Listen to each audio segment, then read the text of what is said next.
हूँ दीपाली राणा, आप देख रहे हैं योर मनी, पर्सनल फाइनेंस से जुड़ा हमारा स्पेशल शो जो रोज हम लाते हैं ताकि आपकी हेल्प कर सकें, आपकी बेहतर फाइनेंशियल प्लानिंग करने में, आपके पोर्टफोलियो को बेहतर बनाने में। और आप अपने क्वेश्चंस हमें वेरियस प्लेटफॉर्म्स के थ्रू भेज सकते हैं, कनेक्ट कर सकते हैं योर मनी के साथ, जहां पर एक्सपर्ट्स आपको एडवाइस देते हैं। नोट कर लीजिए सबसे पहले तरीका इसमें पार्टिसिपेट करने का। आप व्हाट्सएप के थ्रू, ईमेल के थ्रू या फिर सोशल मीडिया प्लेटफॉर्म्स के थ्रू कनेक्ट कर सकते हैं। 7045220000 हमारा व्हाट्सएप नंबर है। yourmoney@nw18.com हमारी ईमेल आईडी है। और इसके अलावा आप फेसबुक, ट्विटर पर ये शो लाइव भी देख सकते हैं और अपने क्वेश्चंस पोस्ट भी कर सकते हैं सोशल मीडिया प्लेटफॉर्म्स पर #AskAwaz लिखकर। आज हमारे साथ हैं ऑप्टिमम मनी मैनेजर्स के एमडी पंकज मटपाल। पंकज जी नमस्कार, स्वागत है आपका। और क्वेरीज लें उससे पहले आज हम चर्चा करेंगे 50-30-20 रूल की। ये बहुत इंपॉर्टेंट रूल है जो हर किसी को अपनी फाइनेंशियल लाइफ में या फिर जैसे ही वो कमाना शुरू करे, प्रोफेशनल लाइफ में एंटर करे, तब इसको इम्प्लाई जरूर करे अपने बेहतर सही तरीके की फाइनेंशियल प्लानिंग करने में, एक बैलेंस बनाने में, बेसिकली अपनी नेसेसिटीज, इन्वेस्टमेंट्स के बीच में। तो एग्जैक्टली ये 50-30-20 रूल होता क्या है, इसको समझते हैं आज पंकज जी से। तो पंकज जी बताइए। दीपाली जी नमस्कार। देखिए, एलिजाबेथ वॉरेन ने अपनी एक किताब the ultimate life time money plan, इसमें इसका जिक्र किया, इसको पॉपुलराइज किया कि 50-30-20 यानी कि 50% of your post tax income, tax पे करने के बाद जो इनकम बचती है इन हैंड, उसका 50% आप अपनी जरूरत के लिए खर्च करें, अपने नीड्स के लिए करें, और 30% जो है अपनी वांट्स के लिए खर्च करें, और 20% बाकी का जो है उसे डेट रिपेमेंट और सेविंग्स के लिए यूज करें।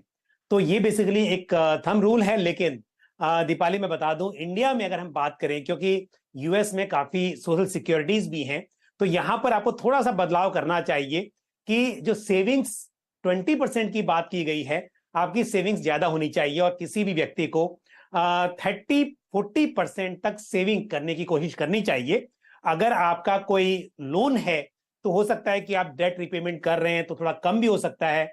अदरवाइज आपको कोशिश करनी चाहिए कि आप जो इन्वेस्टमेंट कर रहे हैं लॉन्ग टर्म के लिए, उसके लिए आपको 30% सेव करना चाहिए।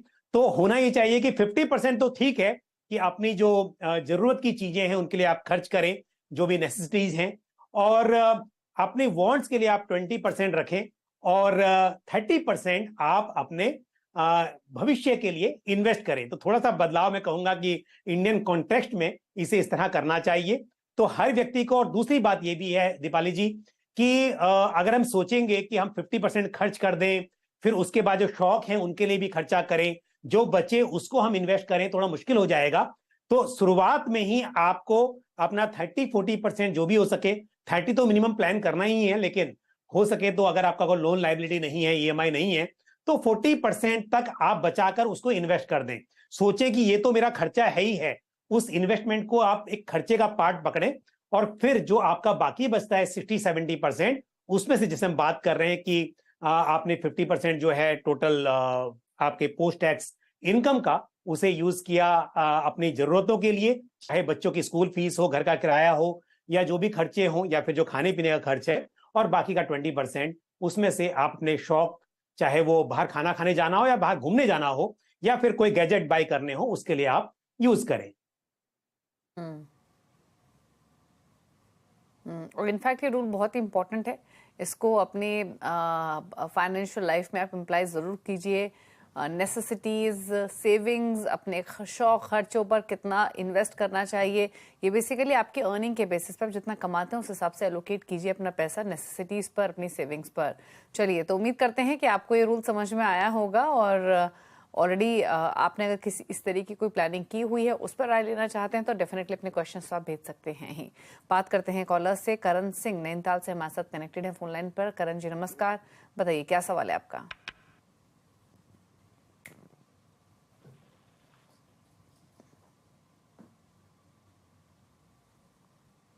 करण, अगर आपको ऑडियो आ रही है तो प्लीज अपना क्वेश्चन पूछिए।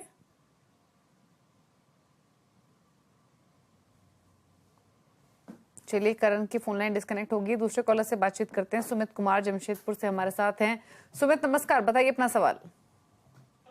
मैडम क्या है, मैं अभी जो फंड है मैं आपको बताना चाहता हूँ। मैं ICICI prudential value discovery fund में 2500, ICICI ब्लू चिप फंड में 2500, टाटा डिजिटल इंडिया फंड में 2000 और यूटीआई अपॉर्चुनिटी डायरेक्ट फंड में 1000 रुपया, HSBC बिजनेस साइकिल फंड में 1000 रुपया, एक्सिस फोकस 25 डाइट फंड में 1000 रुपया और पराग पारिक फ्लेक्सी फंड ये 1000 रुपया। इसमें मैं इन्वेस्ट कर रहा हूँ और 2013 से मैं आपके ये प्रोग्राम को देखते हुए मैंने इसको चालू किया था SIP की, और आज का दिन मेरा फंड का वैल्यू दिखा रहा है 20,28,426 रुपये। इसके अलावा वन टाइम मैंने एक ESS भी लेकर रखा हुआ है, बंधन टैक्स एडवांटेज 51,000 रुपये, मेरा एसेट टैक्स सेवर के 1 lakh, Tata India tax saving fund के 50,000, HSBC LSS के 20,000, कोटक टैक्स सेवर के 15,000 में मैंने इन्वेस्ट किया हुआ है। आने वाले दिनों में मैं जानकारी चाहता हूँ, मेरी उम्र अभी 37 साल की है और जब मैं 60 ईयर्स में रिटायर करूंगा, आने वाले दिनों में मुझे इन्वेस्ट टारगेट मैंने रखा है 5 करोड़ के, और कैसे इसको अचीव कर सकते हैं। दूसरा, ये मैंने जो फंड इसमें कोई सुधार की गुंजाइश है तो आपके ये शो के थ्रू मैं जानना चाहता हूँ इसमें। ठीक है, ठीक है। तो क्लियरली इन्होंने अपना सवाल तो पूछा, इन्होंने फंड्स के नाम भी आपको बता दिए। 500 से 2,500 की SIP 8,000 रुपए महीने की चल रही है, लमसम पैसा भी डाला हुआ है, 20 लाख की पोर्टफोलियो की वैल्यू है, 37 साल उम्र है, 60 साल में रिटायरमेंट के लिए 5 करोड़ का विजन है, यानी 23 साल का इनके पास टाइम होराइजन है। तो उस पर्सपेक्टिव से बताइए पहले तो इनका पोर्टफोलियो कैसा लगा, प्लस 23 ईयर्स में 5 करोड़ कितना लाइकली है इस पोर्टफोलियो से? सुमित जी, पहले तो जो आपकी स्कीम्स उसकी बात करते हैं, तो आपके पास एक ICICI prudential value discovery fund, एक वैल्यू ओरिएंटेड फंड है, बहुत अच्छा फंड है। और साथ ही ICICI prudential blue chip fund, ये एक लार्ज कैप फंड है। उसके बाद आपने एक पराग पारिक फ्लेक्सी कैप फंड में इन्वेस्ट किया हुआ है, ये भी डाइवर्सिफाइड स्कीम है। तो 3 स्कीम तो अच्छी हैं डेफिनेटली। बाकी जो 2 स्कीम्स हैं, एक है टाटा इंडिया डिजिटल फंड जो कि IT सेक्टर फंड है, और दूसरा Tata India pharma and health care जो कि अगेन एक फार्मा सेक्टर फंड है। अब यहां पर के पोर्टफोलियो तो मिड कैप मिसिंग है, तो पहले तो आपको मिड कैप ऐड करना चाहिए पोर्टफोलियो में। और सेक्टरल फंड जो है वहां पर, हालांकि फार्मा एंड हेल्थ केयर में तो आप 500 की SIP कर रहे हैं, लेकिन अगर हम टाटा डिजिटल इंडिया की बात करें तो 2000 की SIP कर रहे हैं, और आपका जो टोटल पोर्टफोलियो 8000 का, उसके अंदर परसेंटेज की बात करें तो ये अच्छा खासा परसेंटेज है। किसी भी इन्वेस्टर को पहले डाइवर्सिफाइड फंड्स में रहना चाहिए, large cap, mid cap, small cap. और जो सेक्टरल फंड्स हैं उसमें आप तभी जाएं जब आपको सेक्टर की अच्छी जानकारी हो और आपको ऐसा लगता हो कि किसी एक पर्टिकुलर पीरियड में वो सेक्टर ब्रॉडर मार्केट को आउट परफॉर्म कर सकता हो। अदरवाइज आपको जरूरत नहीं है सेक्टरल फंड ऐड करने की, क्योंकि आपके पास जो फंड्स होते हैं उनमें भी उन सेक्टर्स का एक्सपोजर होता है। तो यहां पर अगर आप कर चाहें तो ये टाटा डिजिटल इंडिया फंड से निकलकर आप इसके बजाय आप यदि एक मिड कैप फंड ऐड कर ले पोर्टफोलियो में तो अच्छा रहेगा। ऐसा नहीं कि फंड खराब है, लेकिन आपको शायद इसकी जरूरत उतनी नहीं है जितना कि मिड कैप फंड की। तो मिड कैप फंड में मैं कहूंगा कि Motilal Oswal mid cap fund consider किया जा सकता है, और या फिर मेरे एसेट मिड कैप फंड, इन दोनों में से कोई भी फंड आप ले लें। और साथ ही पराग पारिक फ्लेक्सी कैप फंड में भी आप थोड़ा अमाउंट बढ़ा सकते हैं, ये आपको करना चाहिए। दूसरी बात, जो 20 लाख रुपए आपके पास आज की तारीख में है और साथ में ये जो SIP चल रही है, उससे भी जो आपने टारगेट लिया है थोड़ा सा मुश्किल दिखाई दे रहा है अचीव होता हुआ, तो आपको अपने यहाँ पर एक 10% का तो आप हर साल स्टेप अप ले ही लीजिए, उतनी तो उम्मीद कर सकते हैं कि आप बढ़ा ही सकते हैं। उसके अलावा जब जब मुमकिन हो आप अपने निवेश को बढ़ाते रहें, ये बहुत ही जरूरी होगा। ओके, चलिए, तो ये है स्ट्रैटेजी आपके लिए और आपके पोर्टफोलियो को लेकर, और कुछ चेंजेस आपके पोर्टफोलियो को लेकर सजेस्ट किए गए हैं। उम्मीद करते हैं वो आपने नोट डाउन किए होंगे। बात करते हैं अगले कॉलर से। राकेश कुमार पंजाब से हमारे साथ कनेक्टेड हैं। राकेश जी नमस्कार, बताइए क्या सवाल है आपका? नमस्कार मैम। हेलो, नमस्ते, पूछिए क्या क्वेश्चन है आपका? नमस्कार मैम। मैंने एक्चुअली 2-3 साल से म्यूचुअल फंड में कर रहा हूँ इन्वेस्टमेंट, तो कुछ फॉलो में कुछ मैंने इन्वेस्टमेंट कर रखी है। तो मेरा अभी गवर्नमेंट जॉब में हूँ यहाँ में पंजाब में, तो 2043 तक रिटायरमेंट है मेरी। मेरी वाइफ भी गवर्नमेंट जॉब में, हमारा NPS भी चल रहा है, दोनों हस्बैंड वाइफ का। ओके, तो 16,000 की SIP मेरी चल रही है, 6,000 की मेरी वाइफ की चल रही है। तो जब पोर्टफोलियो करना था चेक, ठीक लाइन पे चल रहा हूँ मैं, इन्वेस्टमेंट ठीक चल रही है मेरी, की चेंज करने की जरूरत है मुझे? ठीक है। प्लस एडिशनल SIP भी आप करना चाहते हैं 7,500 रुपए महीना की? हाँ जी मैम, हाँ जी, हाँ जी। ओके, तो क्विकली मैं इनका सवाल बता दूं, फिलहाल 22,000 की एसआईपी है, 7,500 की एसआईपी बढ़ाना चाहते हैं तो टोटल क्लोजर टू 30,000 की एसआईपी हो जाएगी इनकी पर मंथ। फिलहाल इनकी 10 लाख की पोर्टफोलियो वैल्यू है, 20 इयर्स में 5 करोड़ का टारगेट है। फंड्स में दिखाऊं तो इनके पास है Nippon India growth fund 5,000 per month, quant flexi cap में 3,000 per month, quant small cap में 2,500 per month, Axis multi cap, quant active fund, ICICI Pru Nasdaq में 2,000 रुपए ईच। इसके अलावा 4 फंड है Nippon large cap, Aditya Birla PSU equity, quant mid cap, Motilal Oswal Nifty micro cap, इन सभी में 1,500 से 1,000 रुपए महीना डाल रहे हैं।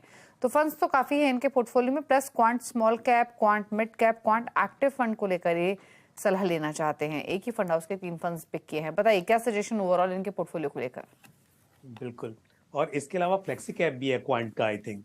तो फंड बहुत ज्यादा है, एक तो फंड्स बहुत ज्यादा है, दूसरी बात एक ही फंड हाउस के कई फंड्स में इन्वेस्ट किया हुआ है और एक ही कैटेगरी के आपके पास एक से ज्यादा फंड्स हैं। तो राकेश जी, एक तो आपको पोर्टफोलियो को थोड़ा सा मतलब सुधार करना चाहिए, फंड्स कम हो तो ये बेहतर रहता है, और ज्यादा करके large cap, mid cap, small cap और एक वैल्यू ओरिएंटेड फंड आप ऐड कर लें, एक इंटरनेशनल कर लें, उतना काफी है।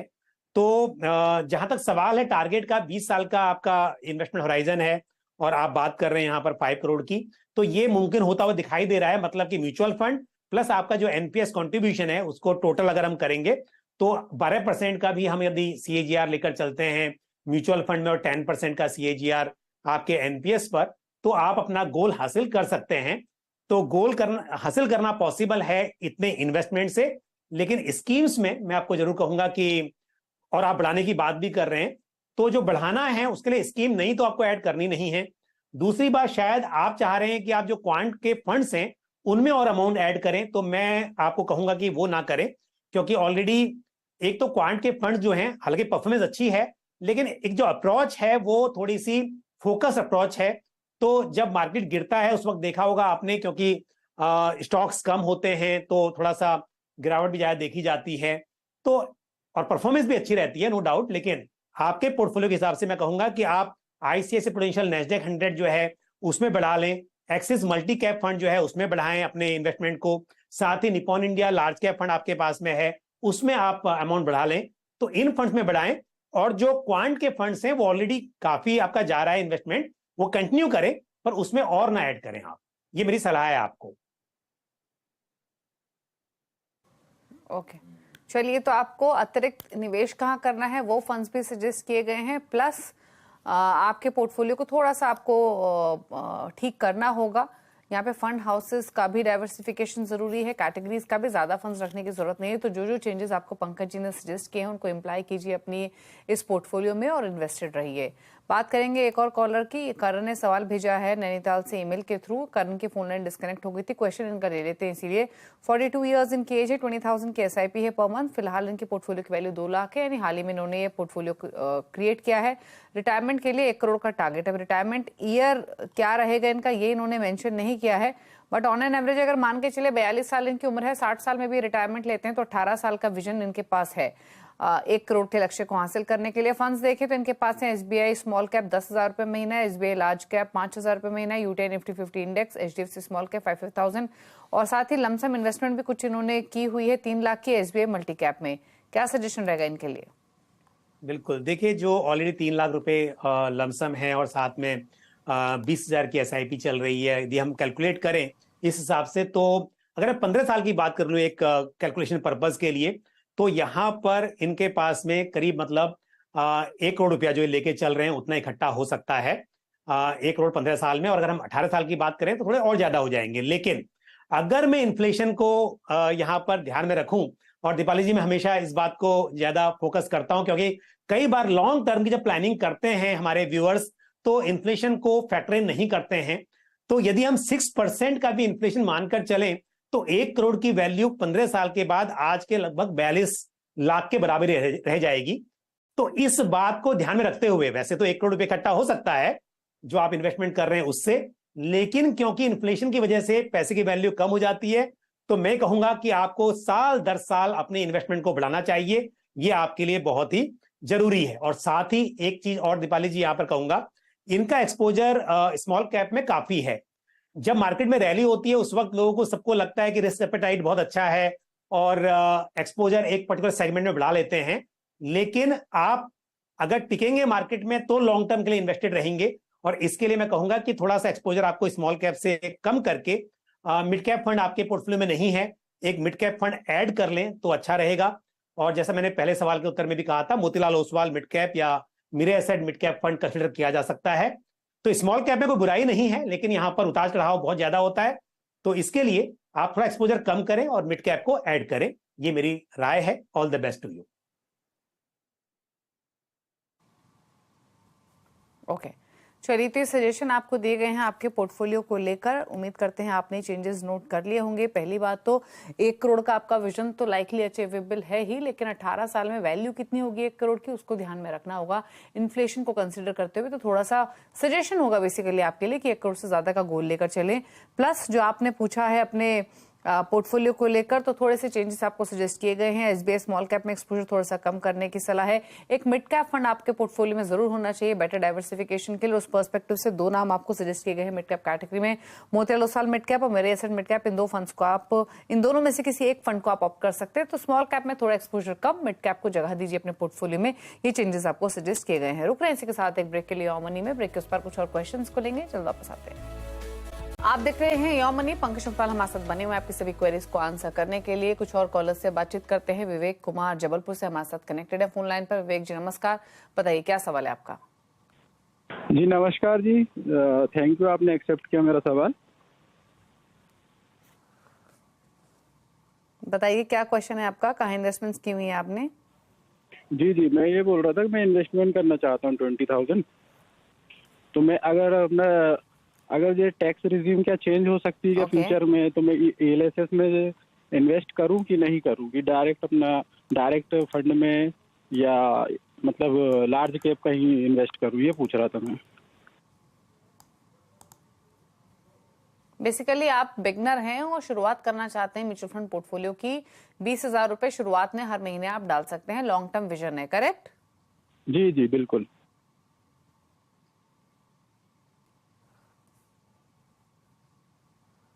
ओके, तो बताइए इनके लिए क्या सजेशन रहेगा? टैक्स रिजीम चेंज होगी और ये एलएसएस लेना चाहिए नहीं चाहिए, ये तो मेरे ख्याल से सोचना ही नहीं चाहिए अभी पंकज जी।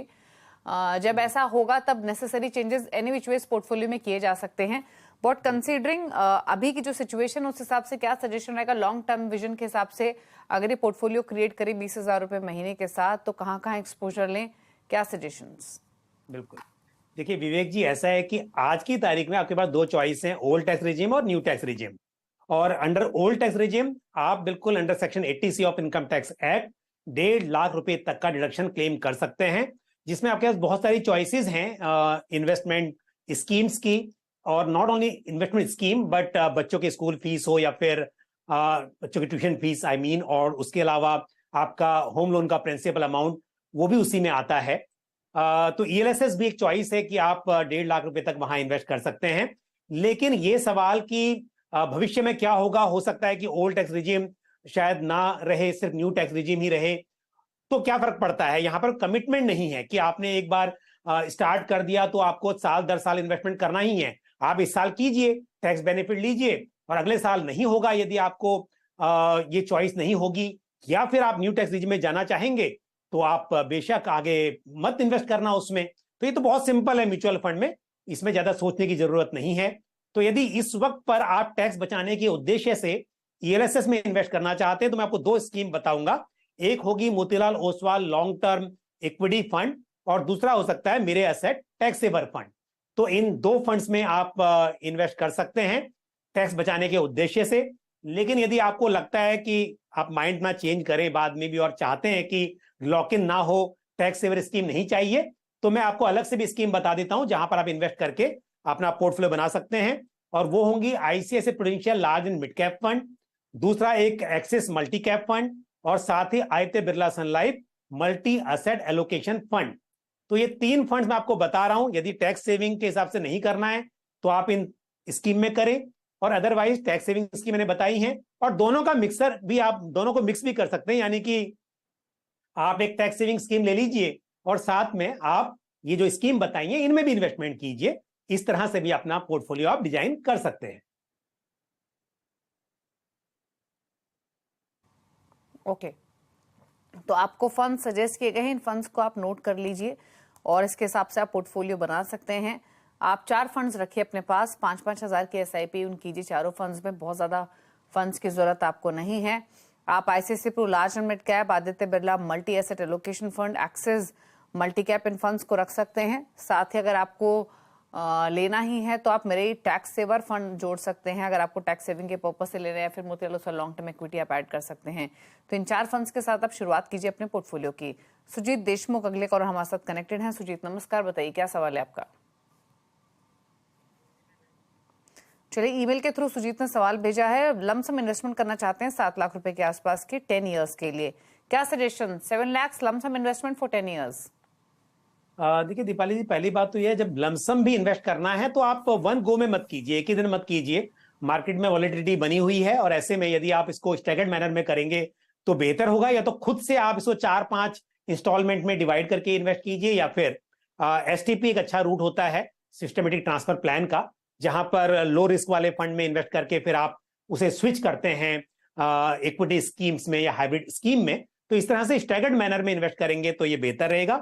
और स्कीम्स का मैं यहाँ पे सजेशन देता हूं, ये मानकर कि जो इन्वेस्टमेंट होराइजन है वो 10 साल का है। ICICI Prudential balanced advantage fund, ये एक डायनेमिक एसेट एलोकेशन कैटेगरी का फंड है बेसिकली। और Aditya Birla sun life multi asset fund, ये भी एक हाइब्रिड फंड है। साथ ही Motilal Oswal large and mid cap fund, और एक फंड रहेगा एक्सिस ग्रोथ अपॉर्चुनिटीज फंड, जो कि एक large and mid cap fund है। तो इन फंड्स में आप इन्वेस्ट कीजिए। यहाँ पर आपको हाइब्रिड और डाइवर्सिफाइड इक्विटी फंड्स मैंने सजेस्ट किए हैं, लेकिन जैसा मैंने कहा थोड़ा सा स्टैगर्ड मैनर में करेंगे तो ये बेटर होगा। इस तरह के माहौल में, जिस तरह का मार्केट में थोड़ी सी उठापटक चल रही है, ऐसे में आप स्टैगर्ड मैनर में करें। All the best to you. तो एक साथ पूरा पैसा ना डालें, धीरे धीरे डालें आप, और इन 4 फंड्स में डालें। नोट कर लीजिए इन फंड्स को, ICICI Prudential balanced advantage, axis growth opportunities, Aditya Birla multi asset allocation, Motilal Oswal large mid cap. तो लमसम नहीं डालना है, हर महीने डालिए थोड़ा थोड़ा पैसा इन सभी स्टॉक्स में। 7 लाख को डिवाइड कर लीजिए over the period of 1 year या 6 मंथ्स, आप इस पूरे पैसे को डिप्लॉय कर सकते हैं। चलिए पूछ लेते हैं अब पंकज जी के टॉप 4 फंड्स उन व्यूअर्स के लिए स्पेशली जो क्रिएट करना चाहते हैं पोर्टफोलियो एक पैकेज के तौर पे। तो बताइए पंकज जी, क्या चॉइसेस हैं आपकी? बिल्कुल, ये मानकर कि आप लॉन्ग टर्म पोर्टफोलियो बना रहे हैं, वेल्थ क्रिएशन आपका गोल है, तो ऐसे में ICICI Prudential large and mid cap fund, साथ ही Aditya Birla sun life multi asset allocation fund, Motilal Oswal mid cap fund और एक्सिस मल्टी कैप फंड, इन 4 फंड्स के साथ आप अपना लॉन्ग टर्म पोर्टफोलियो बना सकते हैं।